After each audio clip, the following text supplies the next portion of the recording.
जानेवारी आणि फेब्रुवारी ह्या 2 महिन्याच्या उखाड्यानंतर आता मार्चमध्ये मात्र थंड वारे वाहू लागताना आपल्याला पाहायला मिळत आहेत आणि 2020 नंतर मुंबईमध्ये निचांकी थंडीचे व थंड वारे जे आहेत हे पाहताना आपल्याला पाहायला मिळत आहेत। आपण जर बघितलं तर मुंबईमधला जवळपास जे गारठा जो आहे हा मागच्या 1 मार्च पासून कुठेतरी वाढला असताना आपल्याला पाहायला मिळत आहे। एकंदरीत जर बघितलं तर मुंबईत सोमवारी किमान तापमान ही सरासरी 2 ते 3 अंशांनी कमी होते। मुंबईच्या वनक्षेत्राच्या परिसरातील बोरिवली, मालाड, पूर्व अशा परिसरामध्ये गारव्याची जाणीव उर्वरित मुंबईच्या तुलनेत अधिक होती। दरम्यान पुढील 2 दिवस कमाल तापमान हे 28 ते 30 अंश सेल्सिअस पर्यंत राहील। त्यानंतर कमाल तापमान 1 ते 2 अंशांनी वाढ होईल असा अंदाजही यावेळी व्यक्त करण्यात आलेला आहे।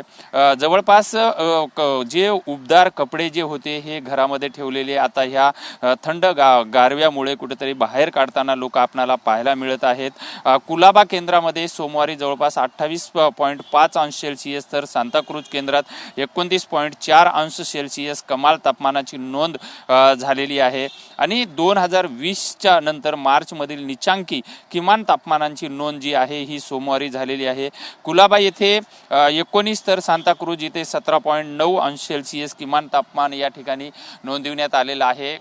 त्यामुळं ही जे गारवा जो आहे हा कुठेतरी आपणाला पाहायला मिळत आहे आणि सकाळच्या वेळेमध्ये मुंबईकर जे आहेत हे शिवाजी पार्क मैदान असेल, समुद्र किनारे असतील या ठिकाणी या गारव्याचा आनंद घेऊन फिरायला आलेले सुद्धा आपणाला पाहायला मिळत आहेत। व्हिडिओ जर्नलिस्ट प्रेमसह विजय गायकवाड, TV9 मराठी, मुंबई।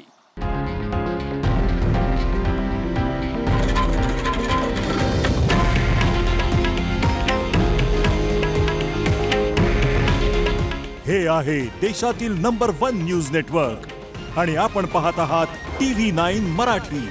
काळजी तुमची, हित महाराष्ट्राचं।